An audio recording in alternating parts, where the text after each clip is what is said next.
नमस्कार। आज आप सुनेंगे श्रीमद् भगवद गीता का अध्याय 6 आत्म संयम योग। श्रीमद् भगवद गीता की इस सीरीज को आपकी सहूलियत के लिए हमने इसे थोड़ा आसान बना दिया है। आइए प्रारंभ करते हैं अध्याय 6 आत्म संयम योग। कर्म योग का विषय और योगारूढ़ के लक्षण, काम संकल्प त्याग का महत्व।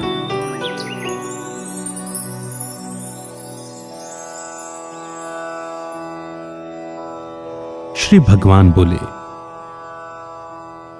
जो मनुष्य कर्म फल पर आश्रित न होकर निष्काम कर्म करता है वही सन्यासी और योगी है। केवल अग्नि या कर्मों का त्याग करने वाला सन्यासी नहीं होता।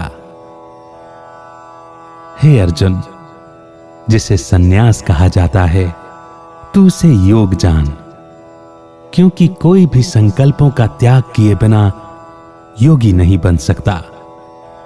योग में भली भांति स्थित होने वाले, उनके लिए निष्काम कर्म योग ही साधन है, और योगारूढ़ हो जाने पर ही जो सर्व संकल्पों का अभाव है वही हेतु कहा जाता है। जब कोई इंद्रियों के विषयों में या कर्मों में आसक्त नहीं होता, तब सर्व संकल्पों का सन्यासी मनुष्य योगारूढ़ कहा जाता है।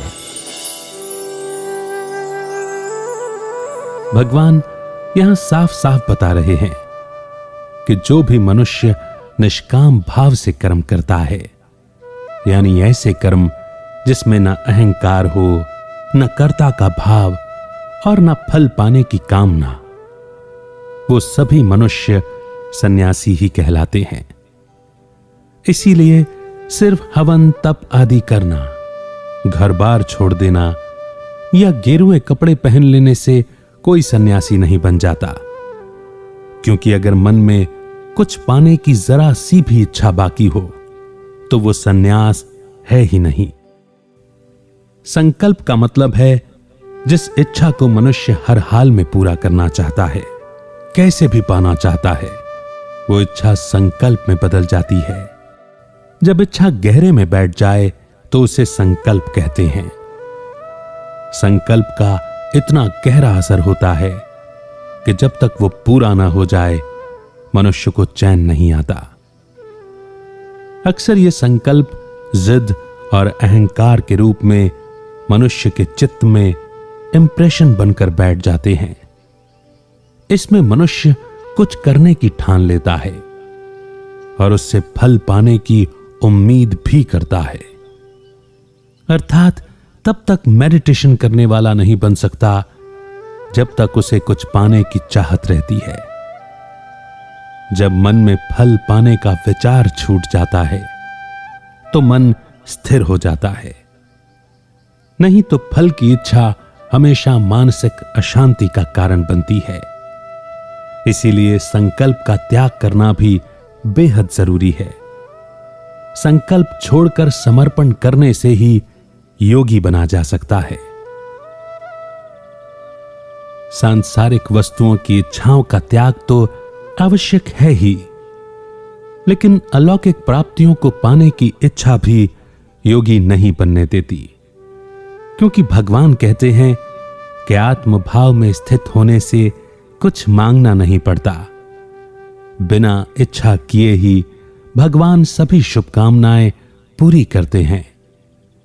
जब कर्म सकाम से निष्काम होते चले जाते हैं तो मनुष्य योगी बनने के रास्ते पर आगे बढ़ता चला जाता है। सकाम कर्म मनुष्य को भोग की ओर ले जाते हैं, जो कि योग से उल्टा है, जबकि निष्काम कर्म योग की ओर। इसीलिए सुबह से लेकर रात तक सारे कर्म जो रहे हैं उनमें से अगर सकामता का भाव हट जाए तो समझो निष्काम कर्म योग हो गया। यही कारण है कि मनुष्य को कहा गया है, बस कर्म करते रहो, फल की चाह मत करो। इस रास्ते पर चलते चलते जब मनुष्य योग की गहराई में चला जाता है तो सारे संकल्प अपने आप ही नष्ट होने लगते हैं। योग में इस अवस्था से ऊंची कोई अवस्था नहीं होती। मनुष्य के मन के अंदर जो होता है उसके कर्म भी वैसे ही होते हैं। योगारूढ़ का मतलब है जो योग की अवस्था में ठहर गया हो। यहां भगवान कह रहे हैं कि जब कोई बाहरी दुनिया में चीजों और कर्मों के प्रति लगाव छोड़ देता है तो उसका मतलब है कि उसने अपने मन को वश में कर लिया है। जब मन वश में हो जाता है तो इच्छा जन्म नहीं लेती, जिस वजह से वो गहराई में जाकर संकल्प नहीं बनती। इस तरह वो योगी हर संकल्प से मुक्त हो जाता है और अपने आत्म भाव में ठहर जाता है। उसे ही योगारूढ़ कहते हैं। श्री भगवान बोले, मनुष्य अपने द्वारा अपना उद्धार करे, अपने द्वारा अपना पतन न होने दे, क्योंकि मनुष्य स्वयं अपना मित्र और स्वयं अपना शत्रु है। जिसने अपने मन, इंद्रियों और शरीर को वश में कर लिया है वो खुद अपना मित्र है, और जिसने इन्हें नहीं जीता वो खुद अपना दुश्मन। जिसने स्वयं को जीता है वो शांत और परमात्म प्रेम में लीन है। वो सर्दी, गर्मी, सुख दुख, मान अपमान की स्थिति में सम रहता है। उसके ज्ञान में परमात्मा के सिवा कुछ और नहीं होता। ज्ञान और विज्ञान में जिसकी आत्मा तृप्त है, अविचलित है, जिसने इंद्रियों को जीता है और जिसके लिए मिट्टी, पत्थर, सोना सब एक समान है, वो योग युक्त है। स्वार्थ रहित सबकी भलाई चाहने वाला, मित्र, वैरी, पक्षपात रहित सबकी भलाई चाहने वाला, धर्मात्मा और पापियों में भी समान भाव रखने वाला अत्यंत श्रेष्ठ है।